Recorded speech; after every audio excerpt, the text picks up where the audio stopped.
Hello नमस्कार दोस्तों, मैं आपका astrology friend doctor Mahesh Joshi आप सभी का स्वागत करता हूं आपके अपने एस्ट्रोलॉजी चैनल लक्ष्मी सूत्रम एस्ट्रो में। प्रीवियसली एक वीडियो आपने मेरा देखा होगा जो मैंने अपलोड किया, काफ़ी वायरल हुआ।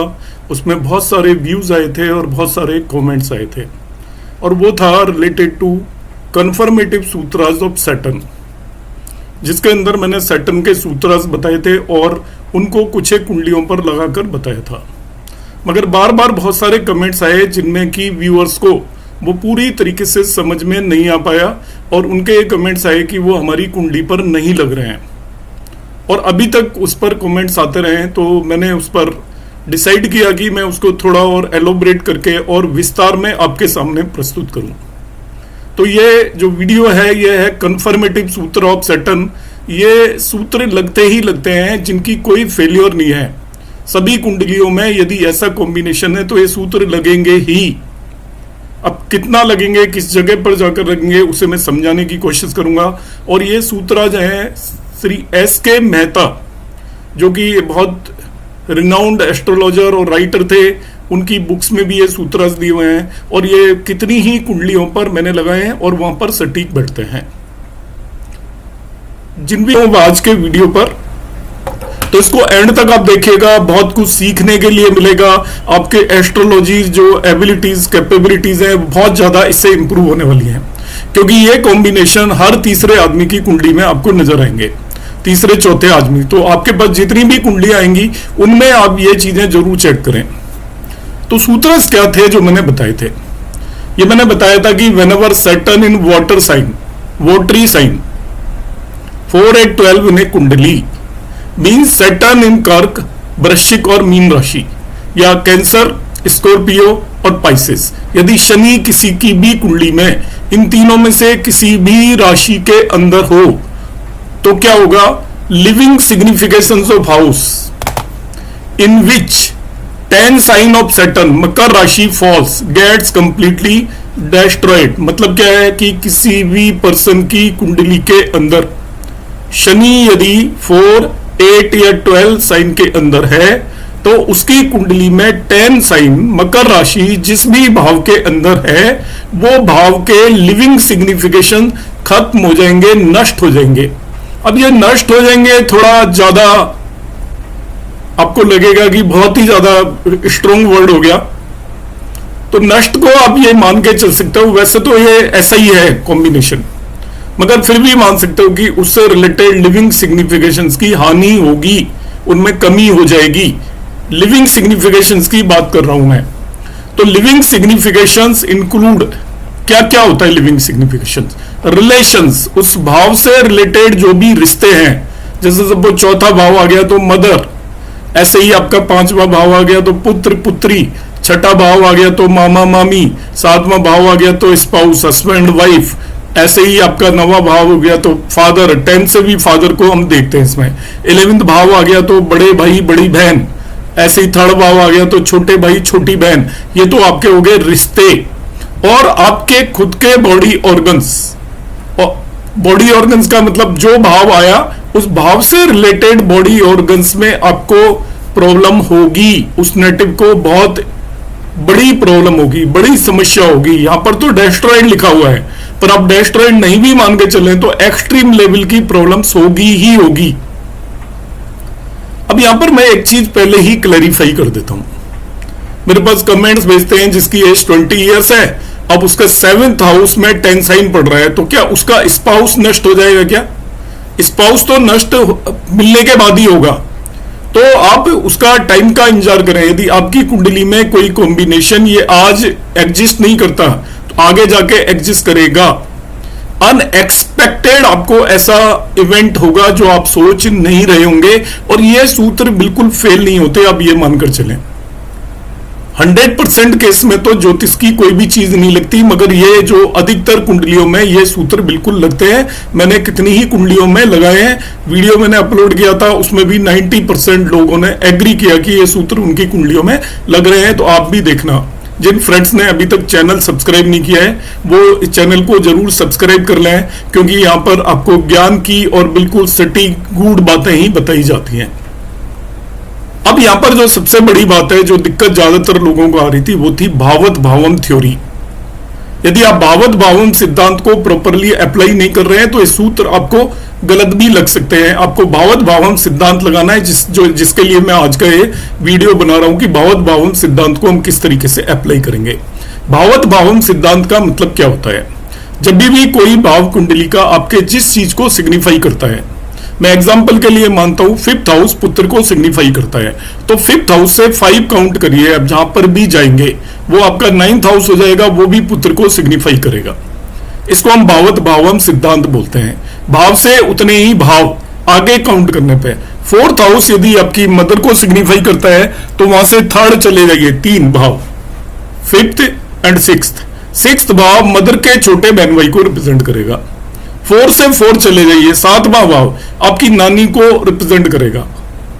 तो इसी तरीके से जो भाव जिस चीज को रिप्रेजेंट करता है, तो भावत भावम के केस में एक्चुअली हम इन चीजों को देखेंगे कि जो भाव जिस चीज को रिप्रेजेंट करता है उससे उतने ही भाव आगे जाने पर आपका वही सिग्निफिकेशंस होंगे। फिर कुंडली में हर एक भाव को लग्न बनाकर भी आपको समझने की जरूरत है कि आपको मदर से रिलेटेड रिश्ते देखने हैं, तो आप 4th हाउस को लग्न बना लें। तो 4th हाउस मदर को रिप्रेजेंट करेगी, तो 4 से 3rd, छठा भाव मदर के बहन भाई को रिप्रेजेंट करेगा, छोटे मौसी एंड मामा। 4 से 4th आपकी नानी को रिप्रेजेंट करेगा, 4 से 5th। तो ये इसी तरीके से हम देखते जाएंगे 4 से 7th। वैसे हम वैदिक एस्ट्रोलॉजी में 9th हाउस से फादर को रिप्रेजेंट करते हैं, साउथ इंडिया में 10th हाउस से फादर को रिप्रेजेंट करते हैं। तो हम इस तरीके से सभी चीजों को देख पाएंगे। 2nd हाउस मदर के बड़े बहन भाई को रिप्रेजेंट करेगा कि वो 4 से 11th हो गया। तो आप किसी भी भाव को लग्न बनाकर इन सूत्रों को लगाकर देखें, ये सूत्र 100% कुंडलियों पर सटीक बैठने वाले हैं।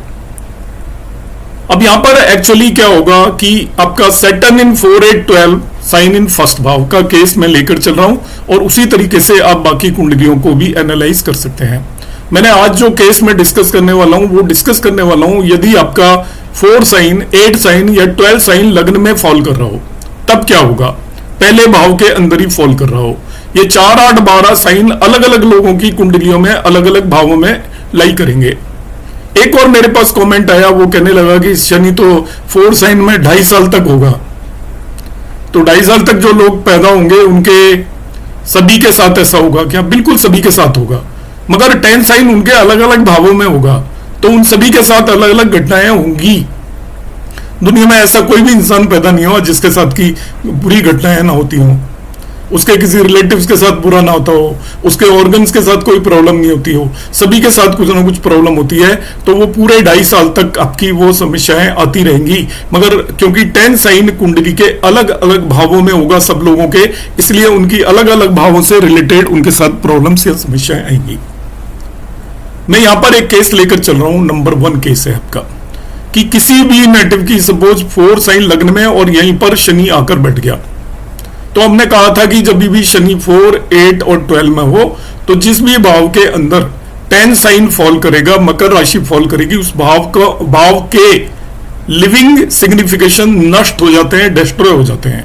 तो यदि 4 साइन लग्न में है तो जो 10 साइन मकर राशि 7वें भाव में लाई करेगी, तो अब 7वें भाव से रिलेटेड लिविंग सिग्निफिकेशंस नष्ट हो जाएंगे। तो living significations of 7th house will destroy. अब 7th हाउस आपको पता है स्पाउस का होता है, तो स्पाउस को हार्म होगा। किस लेवल का होगा? यदि मैं शास्त्रों पे जाऊं तो कंप्लीटली डिस्ट्रॉय कर देता है, पर आप उसको थोड़ा मान के चलें कि कुछ ना कुछ जरूर समस्या आ जाएगी, और एक्सट्रीम लेवल की होगी। ऐसी नहीं होगी कि चलो कोई नहीं, ये नॉर्मल समस्या आएगी। इसी तरीके से क्या होगा, 7th हाउस उस पर्टिकुलर पर्सन की लार्ज इंस्टेंटाइन बड़ी आंत को रिप्रेजेंट करता है, यूरिनरी ब्लैडर मूत्राशय को रिप्रेजेंट करता है, यूट्रस को रिप्रेजेंट करता है, ओवरीज एंड टेस्टिस को रिप्रेजेंट करता है, प्रोस्टेट ग्लैंड को रिप्रेजेंट करता है, एनल कैनल को रिप्रेजेंट करता है, सीमेन को रिप्रेजेंट करता है, सेक्सुअल यूनियन को रिप्रेजेंट करता है, सीक्रेट ऑर्गन्स को रिप्रेजेंट करता है। तो इन सभी ऑर्गन में से किसी न किसी ऑर्गन को डिस्ट्रॉय कर देगा ये कॉम्बिनेशन, यदि आपका लग्न के अंदर 4 साइन में शनि बैठा हुआ है।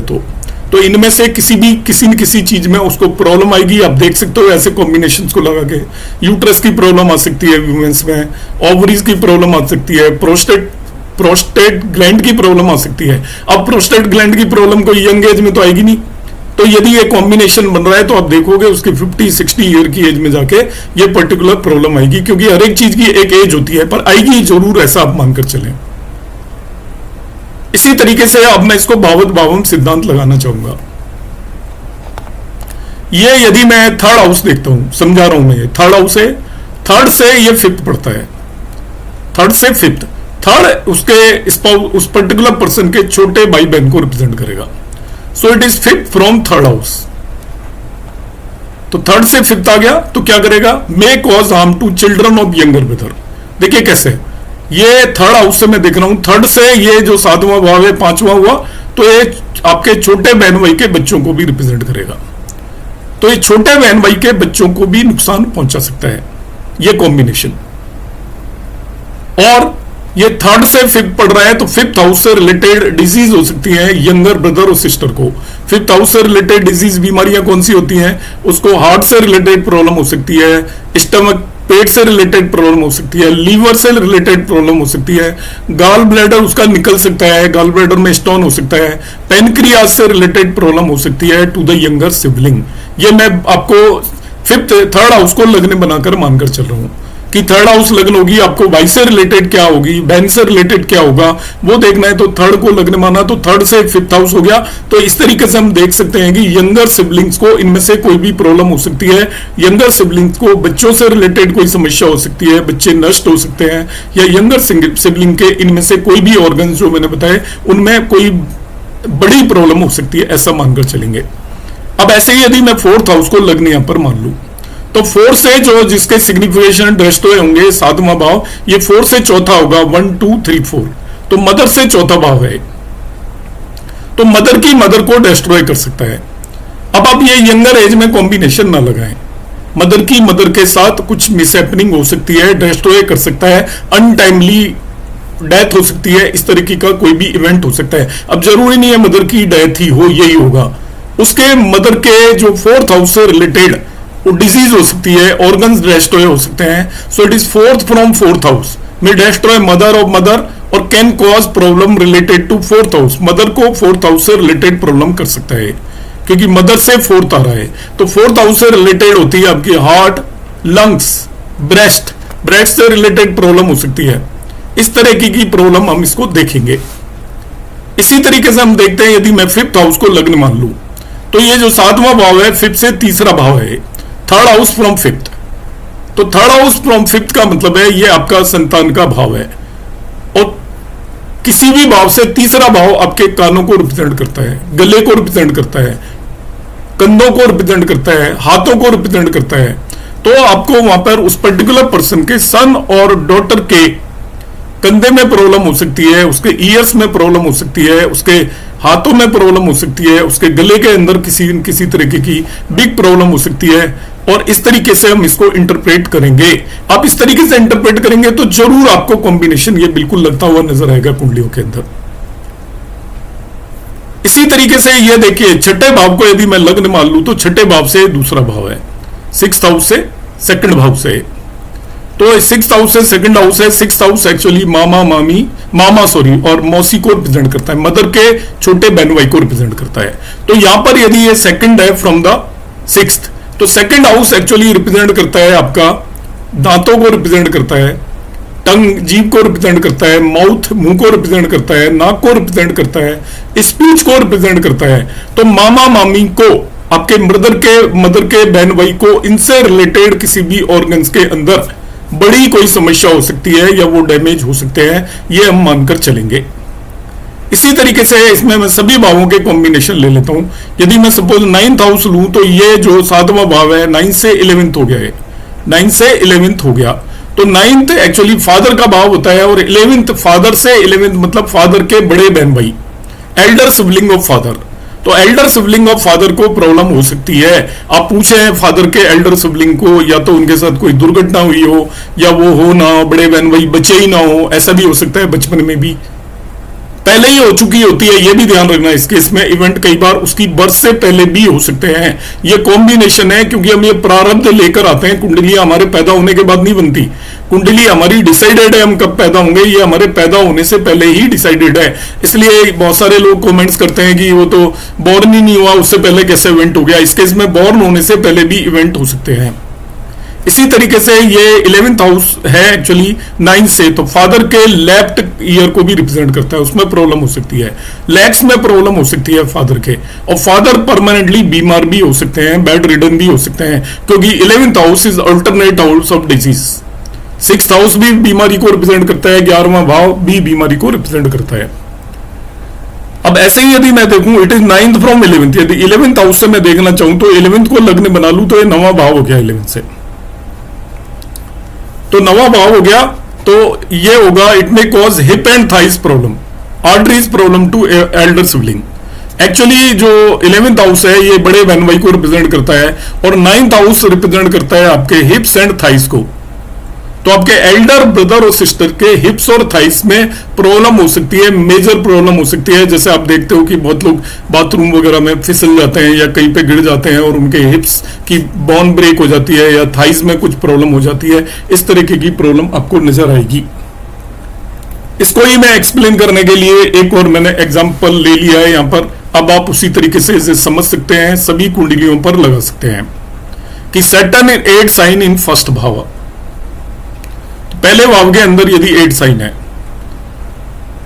और उसके अंदर शनि बैठ गया, शनि 4, 8, 12 में किसी भी भाव में जाकर बैठ जाएगा, तो 10 साइन जिस भी भाव में होगा उसको डिस्ट्रॉय करेगा। तो यदि 8 साइन में लग्न में आकर बैठ गया तो 10 साइन आपके 3rd हाउस में होगा, तो उस पर्टिकुलर पर्सन के 3rd हाउस से रिलेटेड लिविंग सिग्निफिकेशंस को खत्म कर देगा, नष्ट कर देगा। सो व्हेन सैटर्न इज वृश्चिक साइन इन लग्न, देन 10 साइन मकर sign falls in the 3rd house, the living signification of 3rd house are destroyed, पूरी तरह नष्ट हो जाएंगे। ये क्या होते हैं? उसके सिबलिंग होते हैं एक्चुअली, यंगर सिबलिंग, ये रिश्ते हो गए छोटे बहन भाई। तो ऐसे पर्सन के या तो छोटे बहन भाई होंगे ही नहीं, किसी भी वजह से नहीं होंगे, चाहे आज के समय में वो खुद ही दूसरे नंबर का है तो तीसरा पैदा नहीं करते इसलिए नहीं होंगे, या हुए होंगे तो बच्चे नहीं होंगे, इस तरीके का है, मिसकैरीज हो गया होगा, ऐसे कॉम्बिनेशन जरूर बने होंगे, बोर्न हुए होंगे तो डेथ हो गई होगी, या इस तरीके के कॉम्बिनेशन होंगे। मदर फादर ने डिसाइड ही किया होगा कि हम नहीं रखेंगे तीसरा, तो उन्होंने अबॉर्शन खुद ही करा लिया होगा, ऐसे कॉम्बिनेशन जरूर होंगे।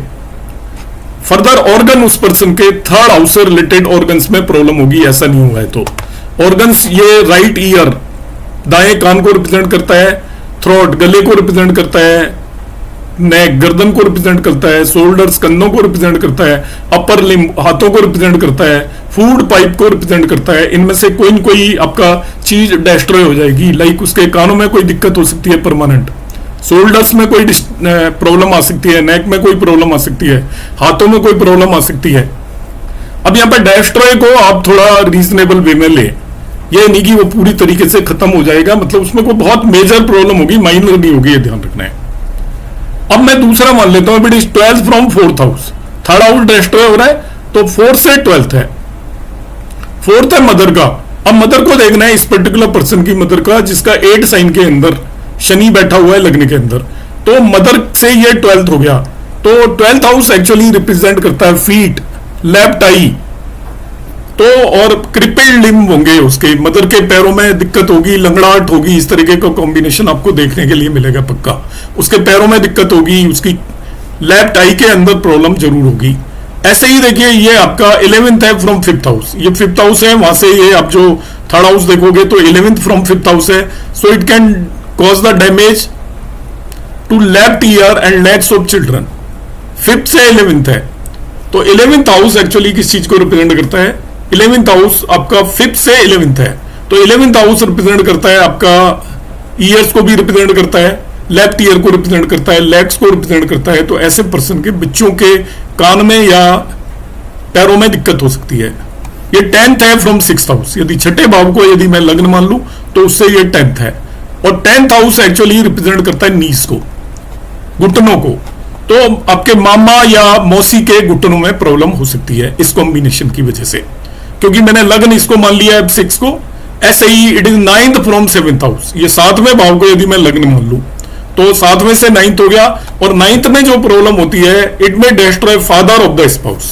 नाइन्थ हाउस सातवां भाव लग्न जो मैंने माना है वो स्पाउस है, पति पत्नी, तो ऐसे पर्सन का, और ये नाइन्थ हाउस एक्चुअली उसका फादर हो गया, तो स्पाउस के फादर को, फीमेल की है तो वो उसके ससुर को, मेल की है तो भी उसके ससुर को भी डिस्ट्रॉय कर सकता है, या ससुर हो सकता है उसके हो ही ना, मैरिज से पहले ही जब ऐसा पर्सन की मैरिज जहां होगी वहां पे उसके फादर इन लॉ होंगे ही नहीं।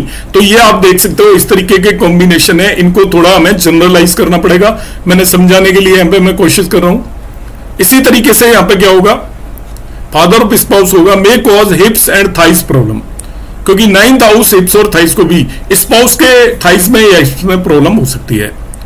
ऐसे ही ये नाइन्थ हाउस से सेवेंथ हाउस हो जाएगा। यदि मैं नाइन्थ हाउस को लग्न मान लू, फादर को मुझे देखना है इस पर्टिकुलर पर्सन के को, तो ये उसका फादर का आपका सेवेंथ हाउस डिस्ट्रॉय हो जाएगा, क्योंकि इसको मैं नाइन्थ हाउस को लग्न बना लूंगा फादर के लिए, तो सेवेंथ हाउस डिस्ट्रॉय होगा। सो सेवेंथ फ्रॉम नाइन्थ हाउस में कॉज प्रॉब्लम, सीक्रेट ऑर्गन्स को भी रिप्रेजेंट करता है सेवेंथ हाउस, तो फादर के सीक्रेट ऑर्गन्स में प्रॉब्लम हो सकती है, यूरिनरी प्रॉब्लम भी हो सकती है फादर को। इसी तरीके से 11th हाउस से 5th हाउस से यदि मैं 11th हाउस को लग्न मानूं, 11th हाउस का मतलब है बड़े बहन भाई, एल्डर ब्रदर एंड सिस्टर, तो वहां से 5th है, तो एल्डर ब्रदर एंड सिस्टर के चिल्ड्रन को डैमेज कर सकता है। यदि मैं इस 11th हाउस को अब लग्न मान लेता हूं तो वहां से 1 2 3 4 5 ये 5th हाउस को रिप्रेजेंट करेगा, बड़े ब्रदर एंड सिस्टर्स के, तो बड़े ब्रदर एंड सिस्टर की चिल्ड्रन को डैमेज कर सकता है, उनको हार्ट प्रॉब्लम कॉज कर सकता है। 5th हाउस हार्ट प्रॉब्लम को भी रिप्रेजेंट करता है, स्टमक प्रॉब्लम हो सकती है, लीवर में कुछ प्रॉब्लम हो सकती है, आपकी जॉइंटिस वगैरह हो जाए या लिवरोसिस, कुछ भी डिजीज उसको हो सकती है, गॉल ब्लैडर उसका निकल सकता है, उसमें स्टोन हो सकता है। इस तरीके से हम इसको एनालाइज करेंगे। एक और मैं एग्जांपल ले लेता हूं कि सपोज 12 साइन यदि फर्स्ट हाउस में है, 12 साइन फर्स्ट हाउस में है और उसके अंदर शनि बैठे हुए हैं, शनिदेव, तो 10 साइन आपका 11th हाउस में आएगा, तो इस पर्टिकुलर पर्सन का ये वाला हाउस डिस्ट्रॉयड है, 11th हाउस से रिलेटेड लिविंग सिग्निफिकेशंस खत्म हो जाएंगे।